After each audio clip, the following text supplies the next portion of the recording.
Welcome to SDH's coverage of everything going on in USL Championship. It is a very, very busy week, and it will be a busy week with Open Cup, busy week with matchups in USL Championship. We've got Open Cup previews, Team of the Week. We've got Power Rankings, Goal of the Week, everything. Short version, everything. There's a lot going on. And as always, don't forget to follow along on social media. Go to the fan zone at uslchampionship.com. Follow the championship as well on your social media platforms, on Twitter, on Facebook, and on Instagram. So let's go backward before we go forward and lay things out for you here in USL Championship. Very, very busy 7 days as we get you prepped. Traditionally, Saturdays, very, very busy. This past one, no different when it came to Saturday and Sunday to get everybody ready for Open Cup. In the midweek, full time at the mic in a crossover. And we'll go ahead and make this one our Eastern home team match of the week. Indy 11, Monterey Bay at the mic. Here's your highlights, courtesy of our friends at USL Championship, ESPN Plus, and YouTube. Just find a goal early and dictate the tempo. This team has not scored again since March 25th. They have not scored in the first half of a league match this year. They're trying to change that. Brad coached both teams simultaneously at one of the nation's most preeminent engineering schools, an hour west of here. Quinn sends it in. That's Asante! It. What a serve. Breaks the drought for the Indy 11, and for the first time all year, we get to say this. It's time to cue the smoke in Indianapolis. Indy 11 has equalized at a goal apiece. Asante, one of the problems that they've had, and you take a look at Orange County, the run was always behind the defender. Asante cuts into that pocket, is able to get a flick just in past Herrera. Good turn. Excellent touch by Martinez. Now Budati makes the supporting run. Diagonal ball. Lines up Guenzati. Gaps it home. It's 2 in the first half. Better stock up on more smoke. Indy has a 2-1 lead in minute number 40. What a ball. What a ball to play that into space for Guenzati. But our broadcast position is just behind the Indy 11 bench. And everybody in the park is celebrating, with the exception of one person, Mark Lowry. He's like, this has been coming. I know this has been coming. He has been so happy with how his team has played, despite what it said on the scoreboard. Now Donor, 3v3. Blake checking back, trying to catch him. Donor. Valesky. And Valesky ties us at 2.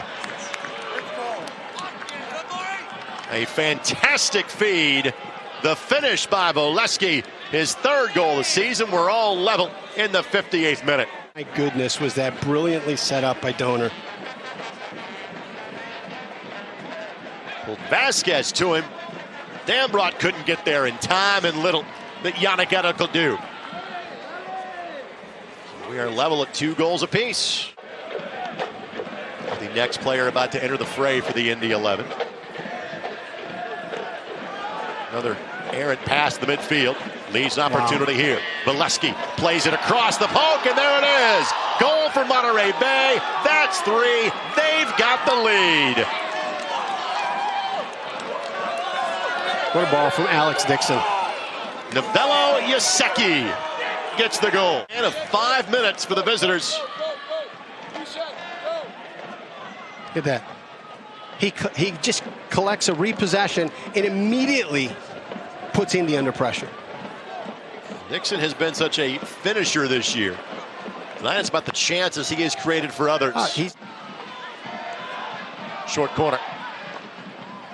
Donor at the edge of the 18. Well done. Boone blasted it. Yannick Edel. He had to make the save.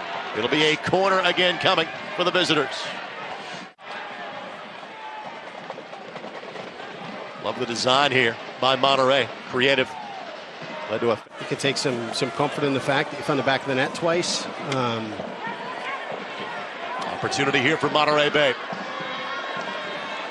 Martinez with a left foot. Wow. Oh my goodness. Rocket that he hit. They just turned it out with a late draw earned against Tampa Bay Rowdies. Been in miserable conditions and Detroit a win, but that still stands as the only win of the season. So your average 5-goal thriller out of the blocks, Monterey Bay gets the win 3-2, taking full points back to East Bay. Charleston and Lou City end up in a goalless draw. Switchbacks in a 2-1 win over New Mexico United out west. San Antonio FC Phoenix Rising, that one was a 1-1 draw. RGV loses to Memphis at HEB Park in Texas by the final score of 3-0. And El Paso Locomotive hosting Pittsburgh Riverhounds at Southwest University Park. We'll make that one our West Coast match of the week. Why not? We'll make that one the West Coast match of the week in the crossover with a Western home team from Southwest University Park. Duke Keith on the call. El Paso and Pittsburgh is our Western Conference match of the week, courtesy of our friends at the USL Championship, ESPN Plus, and YouTube. 3 on the road is where Pittsburgh will find itself after the start of this match, and we are underway from Southwest University Park. Locomotive, its second consecutive home match. Back to Yuma. Locomotive will be patient. And then Borelli over the top. It's Lucho trying to control the cutback. Near post, what a save, and it's knocked just wide before Zacarias can be there. Stints with the Jamaican national team this season in the last year or so, and you're seeing why right there. That was going in the goal. Kick save and a beauty. But and currently with the Oakland Roots, a couple of other players in Major League Soccer and around the USL as well. Early caution issued. 37 and still going, and an integral part of Locomotive's defensive line. Here's Forbes over the top to Diqua. Diqua's on. The shot is off the side netting. But you have to say, Locomotive, a lot like Orange County, has really dominated possession. What a beautiful ball. Petrovic! It's in! Magical! In the blink of an eye, Petar Petrovic, 1-0 Locomotive. Season as pretty as you please, and guess who sets it up for him? Dennis Kostitian. 2 touches, my apologies, but it's still a goal. Wow. we've talked all season about how El Paso. And there we go. 1-0 at the break. Locomotive FC leading. Here's Forbes. Hogan to the right side and Biasi. Back it comes. The touch easily stopped by the big man, Pat Hogan. Long ball. Up and over. It bounces for Lucho. All he's got to do is guide it home. It's just that easy. Navarro out of the back spot and Lucho up the pitch, and it's 2-0 Locomotive. That's certainly the fear you have when you push Benny Diaz forward for Locomotive. Been going for them for the last 10 minutes, and now El Paso, out of nothing, Duke, the 2-goal lead, and for Lucho Stolaniak, he now has the most goals in franchise history across all competition.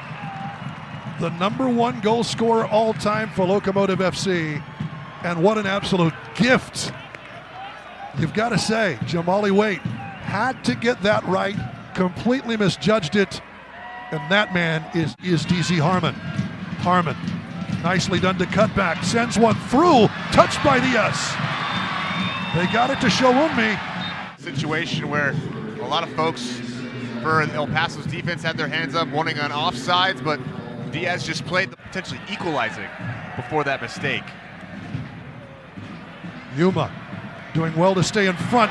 Great stop by Diaz against Dique. That is a caution. Persistent infringement entering the 86th minute. And that is it. Locomotive 2-0 winners over Pittsburgh. A third clean sheet for Benny Diaz.